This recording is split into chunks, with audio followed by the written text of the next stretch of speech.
KPJ থেকে রওনা হলাম। This is my hospital.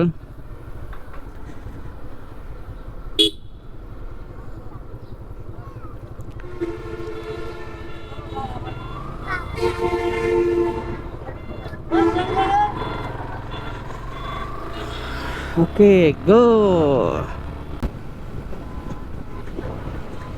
সামনে জিরানি বাজার, সর্বোচ্চ গ্যাদারিং হয় এখানে। রাস্তার কি অবস্থা, ভাঙ্গাচোরা রাস্তা। ভালো আছে রাস্তা, এখন আবার কিছু ভালো।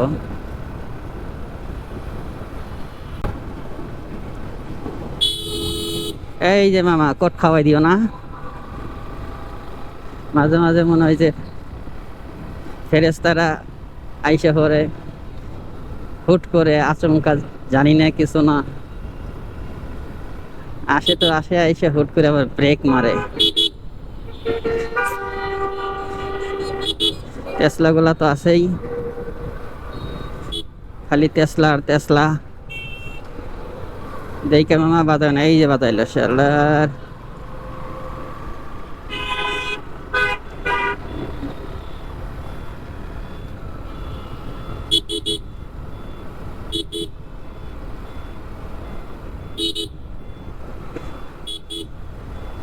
টেসলা গুলাকে চলতে দেওয়া উচিত ছিল আকাশে, সুবিধা হয়তো। তাদের কোনো ব্রেক ধরা লাগতো না, পিছনে কে আসতেছে সেটা দেখা লাগতো না, সামনেও কে আছে সেটাও দেখা লাগতো না। এদের যে গতি আর যে ব্রেক, ওয়াও! এই রাস্তার জন্য উপযুক্ত না, রাস্তায় আসলে উপযুক্ত না, টেসলাই আপডেট, এটাই বলতে হবে। সামনে নুড়ি পাথরের রাস্তা আছে। কি অবস্থা রাস্তার!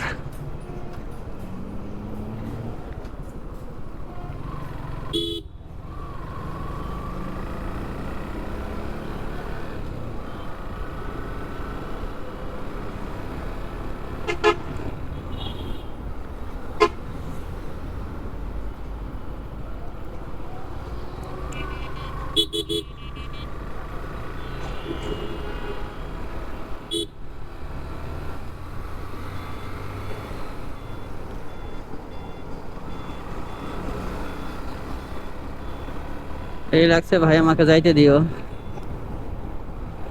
কেউ আমার সাথে তোমরা মারামারি করো না, ছোট মানুষ।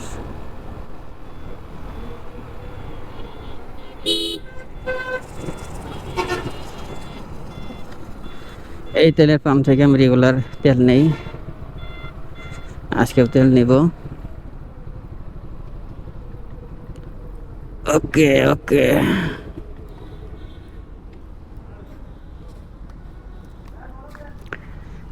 দেখো তো কতটুকু ঢুকে, দিতে থাকো।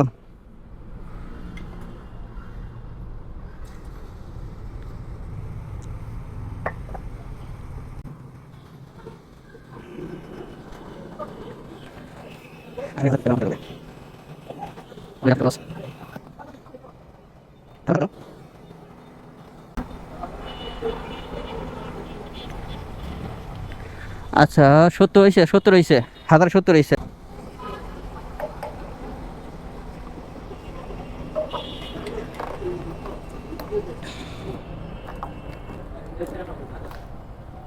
সাইড করে টাকা দিতেছে, হ্যাঁ।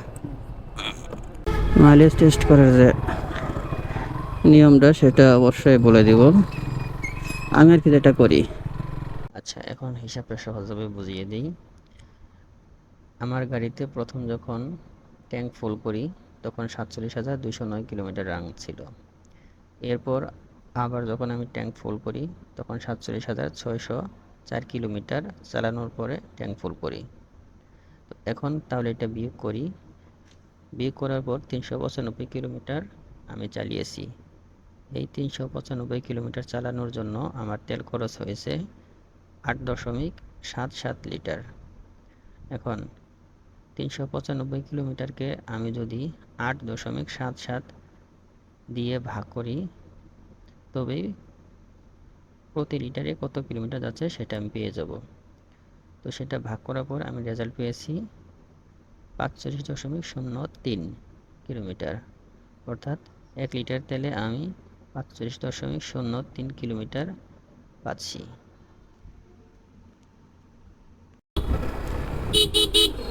কেমনি কি আমার ষাট কি দেওয়া যাইব? গেলাম কিন্তু ওই যে আরেকটা ঢুকতেছে।